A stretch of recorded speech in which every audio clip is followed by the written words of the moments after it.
What's up, guys? Welcome back to another Outlier podcast episode with the awkward intro from my co-host. Busting all kinds of nuts. Shout out to the Hodge twins. You guys probably don't know who they are, but they don't know. So I'm coining that. Yeah, that's my thing. They don't do it anymore. So right? Yeah, they do all political videos. Question, guys. I told Saul that y'all would definitely buy a picture with my face on it like this. But he doesn't think so. What do y'all think? You mean like on a t-shirt or a poster? On a t-shirt, yeah. Yeah, okay. A t-shirt. I think it'll sell. I think the people watching this podcast would buy that. I don't think so. I think I have to come up with a dope design that you would want to wear just because it's dope. What do y'all think? Yeah, let us know. Go ahead and comment. Anyways, the would you rather for this week comes from Esteban. He says, would you rather... This one's a funny one. Would you rather fight a amateur featherweight MMA fighter or 20 children age ranges from 8 to 15 years old? But the fight is to the death. Texas is great for sports, fishing, and LA has the best variety of foods. That's my opinion. Yeah, that's separate from the... Yeah, that's separate, but it's in the same comment. Anyways. Yeah. What would you choose? I'm taking out the featherweight 100%. Really? Yeah, bro. It's 145. That's 145 pounds. Bro, you got to remember that they dehydrate themselves to 145. So in reality, they're really like 160, 170. Yeah, I mean, I don't even care, bro. If to the death, I'd rather take one person than 20 people. If it's to the death, bro, I'm like Marcus Aurelius from what's that movie? I totally forgot. The Spartan movie? Where they're fighting in the Coliseum, bro. I'm taking that lightweight out, bro. I'm super uncultured when it comes to movies, so don't ask me for references, but yeah. No, yeah, bro. I would go 1-on-1. Oh, you're dying then. 100%. Hell no. Yeah, because that guy's used to taking punches, and he does it for a living. Even if, well, actually, it's an amateur. It's an amateur, yeah. But still, you can still. There's lots of people that make money amateurly, tournaments and 20, stuff like that. You're not taking 20 people out, bro. At the same time, you're not. At the oldest, 15. 15, you're not. So if it's let's say half 8-year-olds and half 15-year-olds. That wouldn't 8-year-olds, be the way it bro. Is, but yeah, that wouldn't be the way it is. But you're not taking Kamaru Usman them in the fucking in the head. Nah, bro. I'll take my chances 1-on-1. Whenever something's 1-on-1, bro, I'm betting on me 100%. Now you know what? He asked me this question in person, and I had picked 20 people because, I mean, nowadays I feel like kids look so damn small and young, and like when I see high schoolers, I'm like, damn, that's a motherfucker looks like 7 years old. Is that just a U.S. or California thing, or do you notice that too? No, I don't notice that. Actually, the high schoolers now. Then again, I didn't start my puberty and my growth spurt till I was out of high school, but the people now that are in high school, bro, I see them. They look like older than what I did. Man. Part of it is because, well, especially like the women, they dress older, but they all look older. They're able to have facial hair and stuff like that too, so that could be a factor. Yeah, I don't know. Originally I had said 20 people, but I think I'm gonna go with the 1-on-1, just because I'm like 210 pounds. If I could bear hug that motherfucker, I'm choking this stupid ass out. Yeah, bro, that's the thing. It's like, I understand he's a trained fighter, but dude, when it comes to the death, I think you can take him out. I think 1-on-1, yeah. I think a lot of people are gonna agree with that. But if you don't, go ahead and comment and let us know. So speaking about fighting, this past Saturday, there was a huge MMA card. Well, actually, it wasn't that huge, right? Which it was very looked over. Like everybody was kind of already had their predictions on what was gonna. I'll let you take it over. Yeah, there was only really one, I guess, big draw in that card, which is Kamaru Usman, the main event. And he ended up fighting Leon Edwards. And for those of you that aren't familiar with Kamaru Usman, he's he was, not anymore, the pound for pound number one fighter in the world, like according to all the rankings and all that shit. So he was like top, right? And he was in the what's the word? He was like lapping, I guess. He was lapping his competitors. So he was on the second time fighting the people he's already beaten, right? So he's cycling through the division again. And exactly, yep. Yeah. That was fight number 2 with Leon Edwards, and people expected him to just beat the shit out of him for 5 rounds. And of course, well, actually, no. So for the first round, it was a big shock because Kamaru has never been taken down ever in his career. And the first thing Leon did in the first round was take him down and almost choked him out. So immediately people were like, oh shit, we have a fight, you know? And so it didn't turn out that way. After the first round, 2-4. Leon lost the second, he lost the third, and the fourth. And so throughout those rounds, you hear his corner just yelling at him, you know, get your shit together. Like, stop feeling sorry for yourself. What are you doing? And so going into the 5th round, there's about 50 seconds left. And No. Wasn't it a minute in? No. There was 50 seconds left because people were leaving. There were a minute left. They were leaving the stadium, and imagine how many people shut off their TVs, pissed as fuck, right? Yeah, bro. But yeah, so 50 seconds left in the round. Don't tell them what happened. Just show them. Yeah, 50 seconds left in the round, and this is what happened. Let me pull it up. I should have it ready. Yep. Here it is, guys. Yeah, 59 seconds. You can see Kamaru just beating the shit out of him. Boom. That's it right there. We were writing his obituary. Look at that. Oh, my goodness. Look how he shows him the left to hide it. Well, he's done this before. Oh, my goodness. It's so crazy, bro, but it speaks volume to how hard it is to hold such a high record. He was 15. He was on a 15 win streak, and he was chasing Anderson Silva's 16 win streak, right? So he was trying to get 17-0. That way he can be, you know, have the highest win streak in UFC history. That's hard, bro, because I don't care if you're in the UFC. I don't care if you're whatever contender you are. There's potential because those people are trained killers, every single one of them. And I don't care what you say about a fighter. Anything can happen in that octagon, even in the ring. If we're talking about boxing, anything can happen. One mistake, a split second mistake, and you're out. And that's exactly what we saw here. And I tell everybody that whenever they write somebody off and they're like the obvious underdog, to me, until the person's hand is raised, I'm like, there's always a possibility. Yeah, for sure. I learned that after the Amanda Nunes and Pena fight because she was super unstoppable and she ended up getting choked out, you know. So anyone could be beat for sure. Canelo just lost too. Like all these people that are huge like stars and huge like personalities are just getting upset. So it's interesting that a lot of these greats are losing. But this has been like for the whole history of fighting. Muhammad Ali, when he lost to Frazier, bro, everybody was like, "What?" Mike Tyson, bro, he got mollywobbed, bro, and they didn't think that he could be beat, right?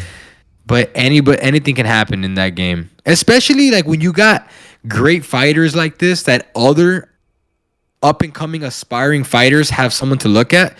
I'm pretty sure right now there are some fighters that are coming up that are looking at Usman and they're learning from that guy and they're going to be better than him when they get to this level of fighting. And so that's what I think. I think every champion, every fighter is gonna, if they stay long enough, is going to their lose reign. Yeah, their reign is going to pass. Yeah, I mean the only person that didn't lose was Khabib, but yeah, I think eventually he would have lost. So with John Jones. What do you mean? John Jones, the only loss was a DQ disqualification. Yeah, that's true. I mean, but Khabib has 0, like no losses. I think he would have lost eventually, but I think it's smart of him to retire because now he's the GOAT forever. Like he hasn't lost. I don't know. There's a lot of fighting analysts that are like taking that back and saying that now, you know what, he just didn't fight long enough. He doesn't have enough defending fights or anything like that.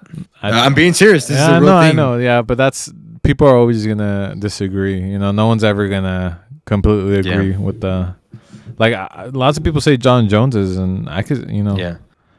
I think Khabib and John Jones have the right to say that, if anybody, GSP I think was too old. Like he's back in the day, like people weren't as skilled as they are now, which is a good point by you. You're saying all these fighters are gonna learn from Usman and be better, and that's 100% true, right? It's just evolution. People get better, they learn, and you know what I mean. It's hard to see that now, right? Though, like, there's no way anybody can get better than Usman, right? There's just no way, and then we see it happen. It's just so crazy to me, honestly.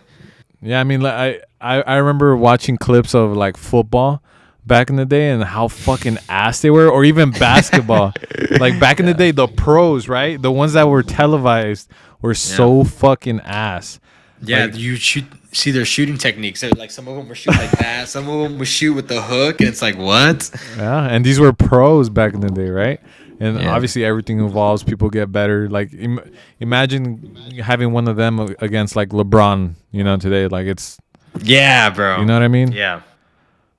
Crazy. Like Kareem is arguably one of the best he's top 5 basketball players, but any of these current basketball players would probably destroy him. I don't know shit about basketball, so I couldn't attest to that. But that reminds me, so something that makes me super sad about watching fights, and something that makes me scared about watching fights, is that I don't know if you ever saw that that guy that was a boxer that got hit in the back of the head and his life was changed forever.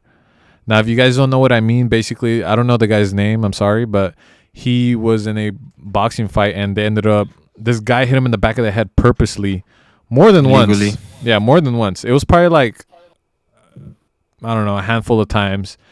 Obviously hard as shit, and he ended up, I think, losing the fight. But after the fight, he was never the same. Like he was kind of unfunctional. Kind of became like Well, he received brain damage. Neurological, he lost some type neurological damage, all types of shit. If you guys, I don't recommend you go watch it because it's sad, bro. Like he's just a normal ass dude, like flexing, posing, and then now he's like in a wheelchair, like can't do anything for himself. He has no control over his face. Like it's just sad, bro. And that's why I don't like. Whenever I watch fights, I'm like, please, like when they elbow them in the back of the head and shit, I'm like, fuck, bro, please don't end up like that, Yeah.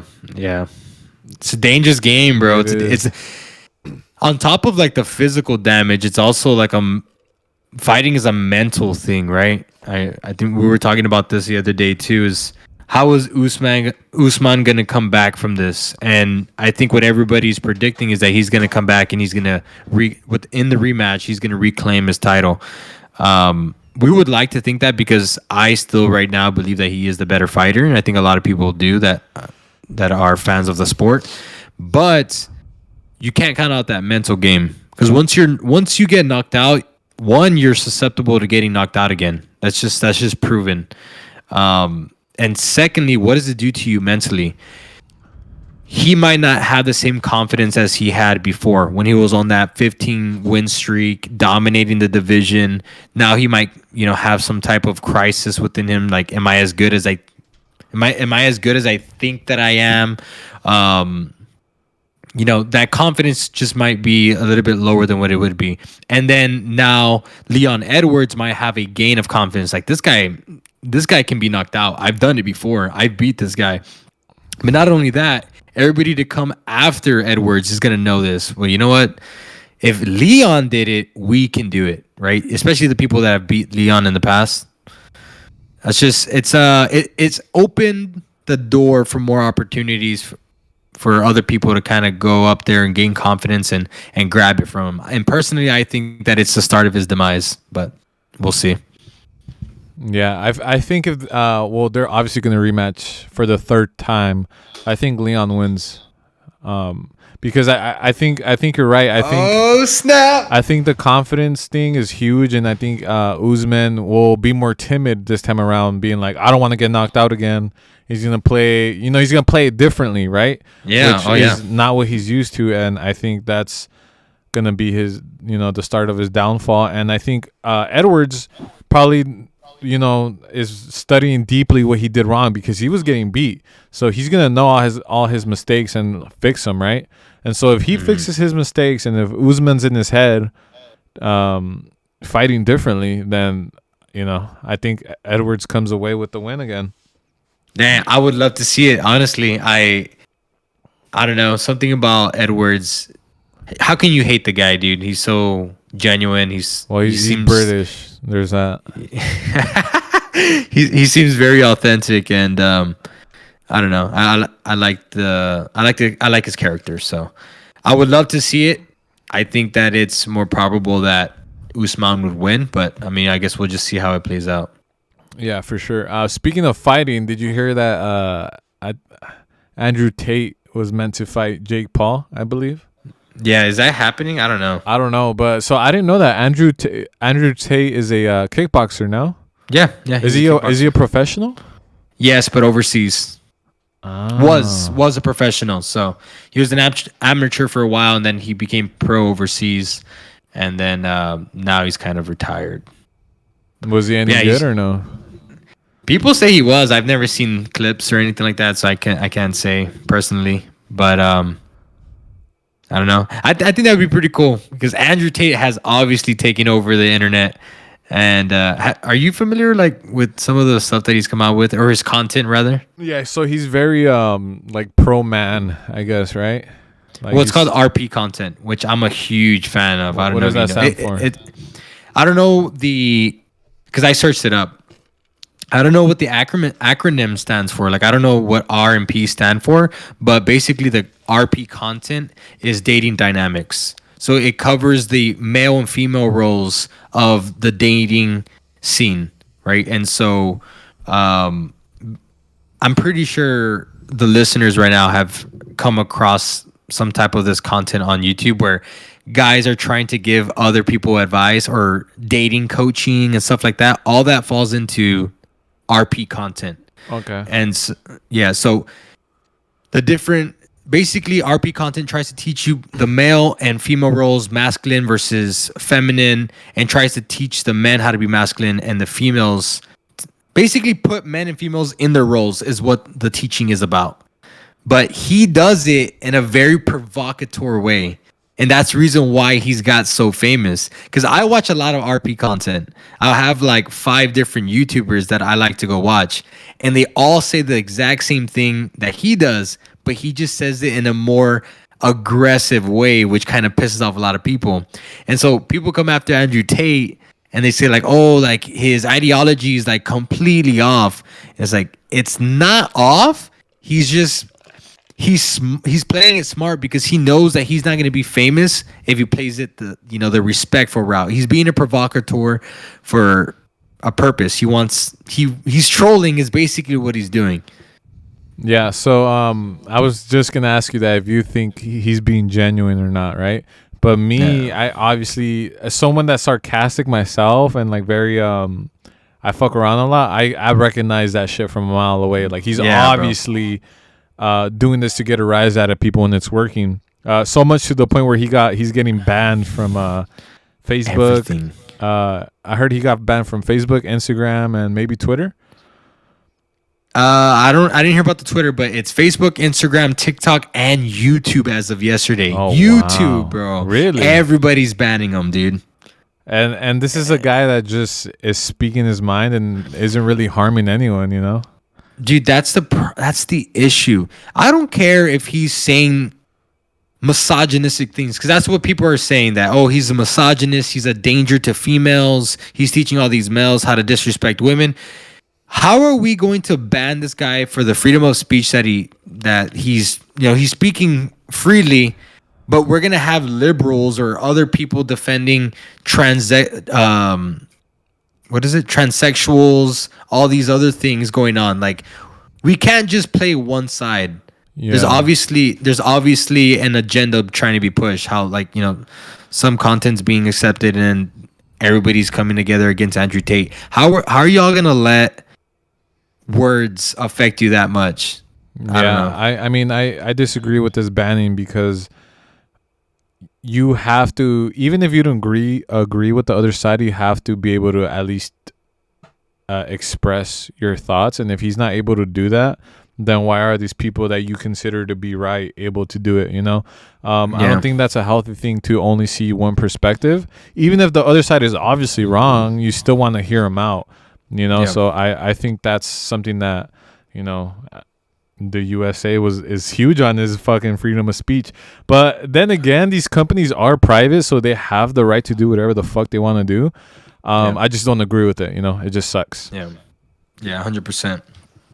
And they're at a state, right? These companies, they're at a level where they can ban these people, and they're not gonna lose their audience. Like, just like, let's say I'm a diehard fan of Andrew Tate, which I'm not, but let's say I was.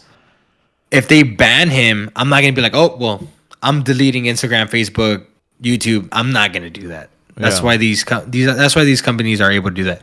I like Andrew Tate. I like what he does. I just think there's a lot more other content creators that do what he does in a more healthy way, a less confrontational way. Because what he does is he gives you nuggets of truth, like little nuggets of truth here and there, but then he exploits them to get a reaction. And it works. It works. He says very provocative stuff. He defends them in the most outrageous ways too. Like, even if what he says is true and there's a logical reasoning and evidence to back it up, he'll give you the most like outrageous evidence, and you know what I mean. So there's different ways to go about it. He just goes about it the most extreme way. But a lot of people don't know that he's a troll. Like, my chick actually was telling me about him and was like, do you know who Andrew Tate is? And I was like, yeah, I've seen some of his stuff, but I'm not, a fan or anything. And she was like, can you believe he said this and that? And he was saying this. And I was like, well, you do know that he's like fucking with you, right? He's like, no, but he said this and he was serious and he meant this. And I was like, yeah, but see how you're telling me about him, assuming that I didn't know who he was. You're doing exactly what he wants. He's getting the exact reaction he wants, and it's happening on a wide scale. And all these women are going crazy, making him blow up, which is exactly what he wants. And it's working, So he's a fucking genius. All you girls out there are getting played, if you didn't know, and it's working. 100%, dude. But here's the thing: he's getting called out for being a misogynist, but at the same time, bro, he calls out. Majority of his content is calling out beta ass men. So if anything, the man should be offended. But yet, the small percentage of the conversations that he has, the small percentage that it is women content, that's what gets highlighted. Mm-hmm. And it's obvious because women are emotional and they're gonna attack these things. And it's working, bro. I think he comes back. I'm sure he comes back. Oh yeah, I think so too. But yeah, for those of you that aren't familiar with him, I don't think you said they're banned him on YouTube. Yeah. Fuck. So it's probably gonna be hard to find his shit then. That guy has a freaking army behind him. Mm-hmm. He has so many fans now that he's still gonna be relevant. I don't care. Yeah, I mean, think about how many people support 6ix9ine, even though they know he's a troll. The people like that. People like when people fuck with other people, and the other people don't know it. Like, this guy's literally trolling you, and you don't know it. Like, you're getting upset over something he doesn't really mean. You know what I mean? Yeah. And it's hilarious to see. Like, I don't know. I think it's funny, but I love people like that. Like, I'm a big fan of 6ix9ine because of what he does to all these people, and obviously Andrew Tate's doing the same thing, but in a different way. Yeah, I've probably seen one podcast where he's like a guest other than that, I've just seen clips here and there. Like I said, I'm not a huge fan of him, but a lot of stuff he says is true. It's just exploited, which is meant to troll people, and it's working. And I admire that aspect of him because it's genius, bro. And people that don't appreciate that type of art is like, well, that's exactly how he blew up, which is how my chick mentioned them to me, right? She was like, do you know about this guy? And that happened on a wide scale, and he just blew up overnight because all these girls were talking about him and trying to see if their boyfriends were supporting him or not, and he's huge now. He's just this huge fucking entertainer now. But let's kind of change it a little bit. Who do you see? Because I'm interested in the fact that he was a fighter. I didn't know that. Who do you see winning if they do fight, him and Jake Paul? I think that could happen because if he's a fighter already, and he sees an opportunity, especially if he's getting banned right now, if he sees an opportunity to make money while he's still a huge name, this would be it, right? To fight Jake Paul and make a huge payday. Who do you think wins that fight?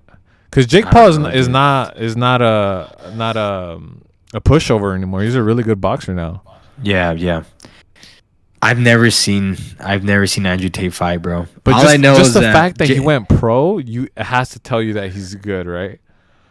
Yeah, but bro, honestly, Jake Paul has impressed me a lot. Like I'm impressed with the past couple of fights, even though they're not pro boxers. Like his skill level it's high up there. Yeah, I agree. So I don't know. It's for me. I don't know, dude. It could be tough. Yeah, but I agree. I'm gonna go with Andrew Tate, just because I'm sure. I mean, it takes a certain type of person to go overseas and fight foreigners. Like that's his life. I feel like Jake Paul kind of did it because it's a huge thing to do. So I feel like he doesn't live in America. You knew that, right? He lives in Romania. Oh shit! I didn't know that. I thought he was American. Yeah, bro, he's a hustler, bro. He was a pimp. Like he was selling women, bro. Oh, see, so he is a misogynist. Not like sex trafficking, but so he explains how it happened. How he had a girlfriend who was basically kind of like done with her, or she was done with him, and he was just like, well, shit, if this chick is gonna like basically is over me or whatever, like let me try to teach her worth. And so he started like, she's like, you can have sex for money, right? Like you're pretty and everything like that. And she started doing it for money. And so eventually, like, that's how he realized that, I can make money off of this. So what do you mean? So he started like pimping out girls or what? Yeah, apparently.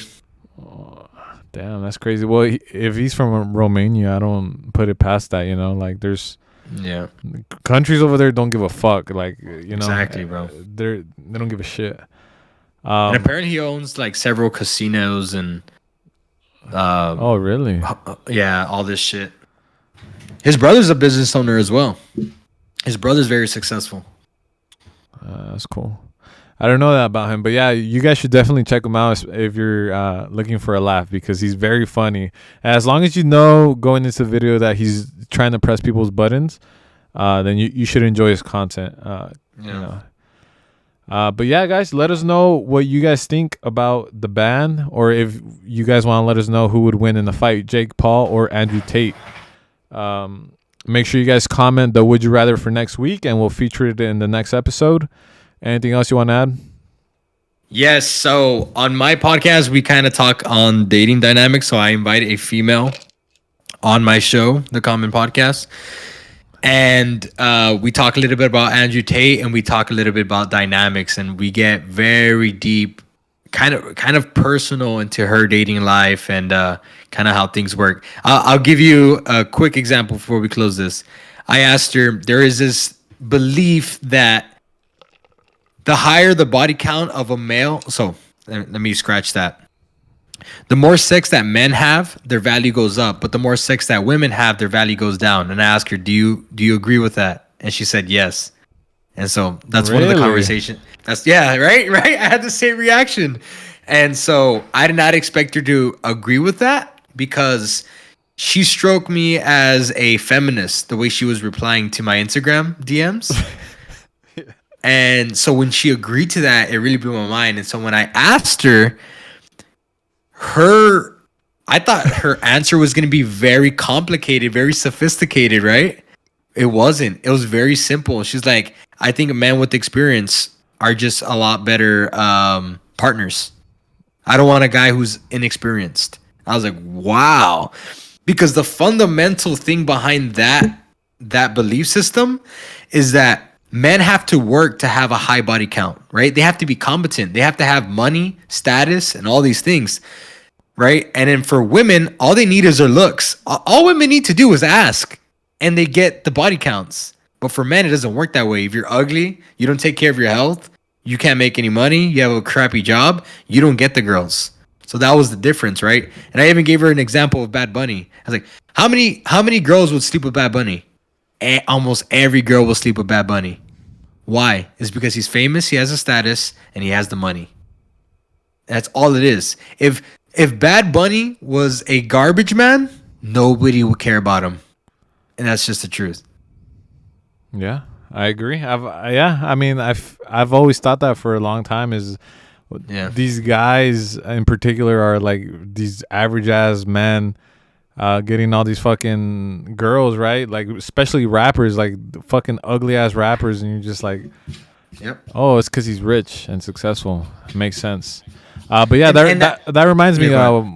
Estevan actually watched some of your episodes, and if you guys are looking for content that makes you think, definitely go check out the Common Podcast, because he told me that he couldn't even finish an episode because he had to pause it and kind of just started thinking about the conversations, and he said he couldn't really get out of his thoughts, because he just started thinking. And I mean, yeah, it's a good podcast if you want to think and kind of challenge ideas. I highly recommend it. It's going to be linked in the description. Wow. Damn, that makes me so happy. Thanks, Esteban. I appreciate you, bro. All right, guys. Well, with that being said, we'll see you guys next week. Thank you guys again so much. 30 views and 2 days for the last episode. That's fucking amazing. Thank you guys for that. We'll see you guys next week. Peace. Peace.